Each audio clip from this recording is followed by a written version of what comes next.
చేతిలో ఉంటే దానిలోంచి పాడైన విత్తనాన్ని తీయాలంటే కొంచెం ఏరి ఏరి ఏరి తీసి కొంచెం టైం పట్టింది. అలాగా చూడు, శ్రద్ధ పెడితేనే తీయగలమండి ఆ విత్తనాన్ని. ఎటు దిక్కులు చూసుకుంటూ ఇది ఎట్లా మాట్లాడుకుంటూ తీయగలమా? తీయలేము. అంటే చూడు, పాడైన విత్తనం వంటి మనల్ని మన మీద దేవుడు ఎంత ఇంట్రెస్ట్ పెట్టి మనల్ని వేరి పక్కకు పెట్టాడు. ఎంత ఇంట్రెస్ట్ తీసుకున్నాడు, ఎంత సమయాన్ని కేటాయించాడు చూడు. అంటే మనం అంటే దేవుడికి ఎంత స్పెషల్ పర్సన్ కాబట్టి నేను వేరుపరిచాడు.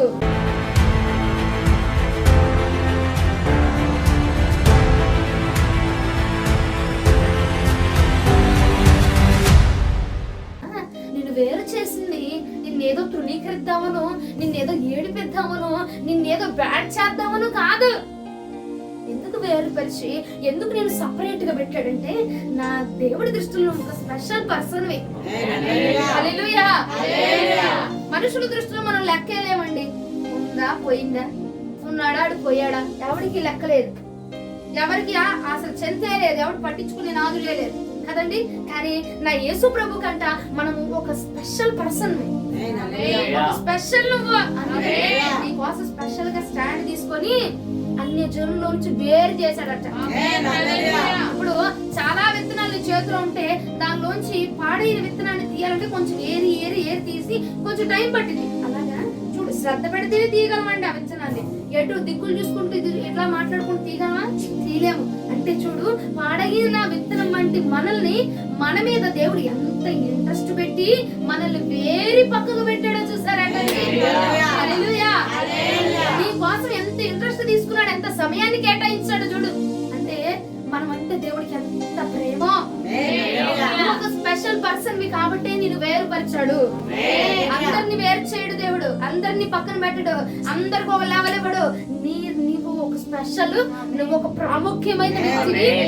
నువ్వంటూ నా దేవుడికి ప్రియురాలివి. ప్రియురాలివి ఇక్కడ బాగానే ఉంది, బాగానే ఉంది కమ్మా, నేనంటే ఇష్టం బాగానే ఉంది. ఎందుకు వేరు చేస్తారంటే నీ లెవెల్ మార్చాలి నాన్న.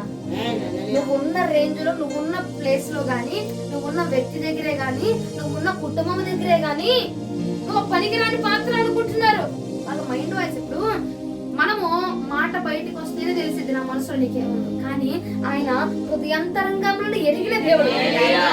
హృదయంలో నువ్వు నన్ను తిట్టుకుంటుంటే దేవుడు ఊరుకుంటాడా?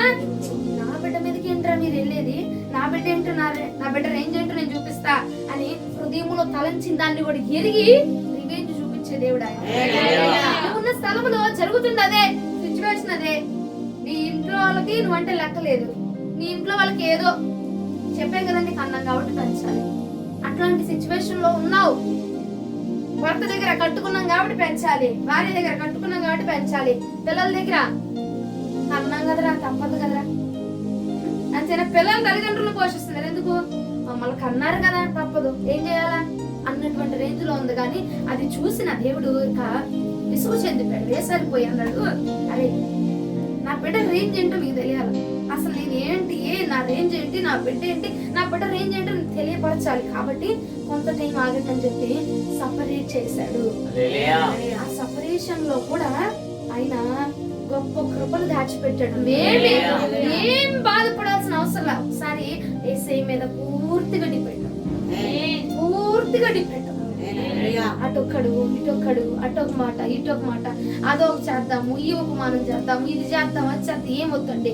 పూర్తిగా పట్టుకున్నావా ప్రాణం పోయేంత దాకా, కార్యం జరిగే దాకా, మనకి ఫలితం వచ్చే దాకా, మనం చెయ్యం పొందుకునే దాకా విడిచిపెట్టడానికి వీల్లేదు. ప్రభువునకు స్తోత్రము కలుగునుగా. వేరు చేసింది ఎందుకో కాదు, నీ వెనక ట్యాగ్ రావాలి, అక్కడ నిన్ను ఒక ఘనమైన వ్యక్తిగా చూపించాలి.